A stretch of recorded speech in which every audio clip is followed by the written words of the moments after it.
ಸೌದೋಗಿ ಎಷ್ಟೋ ಸಮಯದಲ್ಲಿ ಕೈಲಿ ರಕ್ತ ಬಂದಿದ್ದು ಉಂಟು.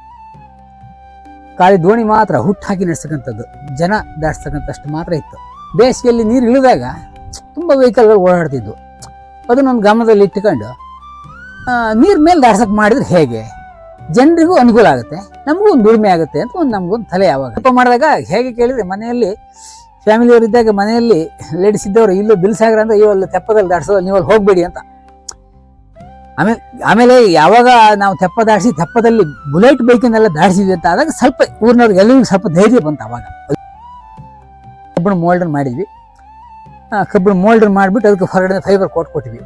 ಅವಾಗ ಅದು ಏನಾಗುತ್ತೆ ಅಂದರೆ ನೀರ್ ಮೇಲೆ ಸರಾಗಿ ಹೋಗಿ ದಾಟುವಂಥ ವ್ಯವಸ್ಥೆ ಆಯಿತು. ಸ್ಟಾರ್ಟಿಂಗಲ್ಲಿ ಹುಟ್ಟು ಹಾಕಿ ದಾಟಿಸ್ತಿದ್ದೆ. 2 ವರ್ಷ ಹುಟ್ಟಲ್ಲಿ ಬಗ್ಗಿದ್ದೆ. ಆ 2ನೇ ವರ್ಷದ ಕೊನೆಯಲ್ಲಿ ದಾಡ್ಸಕ್ಕೆ ಆಗ್ತಿರಲಿಲ್ಲ.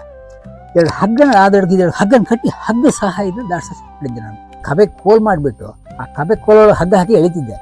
ತುಂಬ ಎಳೆಯೋದು ಕಷ್ಟ, ಅದು ಎಳ್ಕೊಂಡು ಹೋಗೋದು ಕಷ್ಟ ಆಗಿತ್ತು. ಮತ್ತೆ ಹಗ್ಗ ಸೌದು ಹೋಗ್ತಿತ್ತು. ಆದರೆ ಕೈಲಿ ಎಳೆದು ವೆಹಿಕಲ್ ಹಾಕಿದವು ವೆಯ್ಟ್ ಜಾಸ್ತಿ ಬರುತ್ತೆ. ಮತ್ತೆ ಎನಿ ಟೈಮ್ ಎಳೆಯೋದು ವೆಹಿಕಲ್ ಜಾಸ್ತಿ ಶುರುವಾದು. ದಿನ ಹೋಗಿ ಅಂತ ಕೈಗೆ ಎಣ್ಣೆ ಹಚ್ಕೊಂಡು ಮಲಗ್ತಿದ್ರೆ ಹೇಗೆ ಶಂಕರಣ್ಣ? ಇಲ್ಲ, ಕೈಯಲ್ಲಿ ರಕ್ತ ಬರೋದು, ರಕ್ತ ಬರುತ್ತೆ. ನಾವೇನ್ ಮಾಡ್ತೀವಿ, ಟ್ಯೂಬ್ ಎಲ್ಲ ಬರುತ್ತೆ. ಟ್ಯೂಬ್ನೆಲ್ಲ ಕಟ್ ಮಾಡಿ ಕೈ ಹಿಂಗೆ ಹಾಕೊಂಡ್ಬಿಟ್ಟು ಅಡಿಕೆ ಸುಲಿತಾರಲ್ಲ ಆ ತರ ಕೈಗೆ ಹಾಕೊಂಡ್ಬಿಟ್ಟು ಅದ್ರ ಎಳೆ ಶುರು ಮಾಡಿದ್ವಿ.